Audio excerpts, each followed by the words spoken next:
Okay, let's start with the secondary part of this transformer, which is the phone, right? So the power of the secondary, which is the current in the secondary multiplied by the voltage in the secondary, that's given to be 1.6 watts.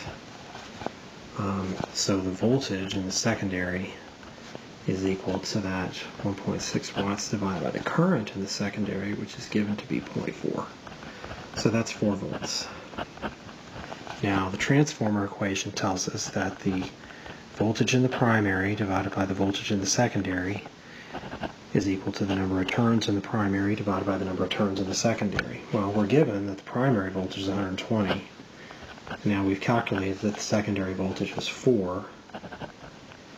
We've also been told that the number of turns in the secondary is 15 turns in part A.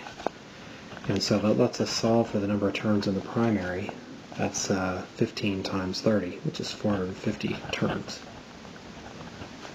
Okay, so there's part A. Now part B, how much current is supplied? Well, we know that the power in the primary has to equal the power in the secondary. Power is conserved in transformers, right? That means that the current in the primary times the voltage in the primary is equal to the current in the secondary times the voltage in the secondary. But we already know that that's 1.6 watts. And now that we know the voltage in the primary is 120, that lets us solve for the current in the primary, and that's just 0.013 amps.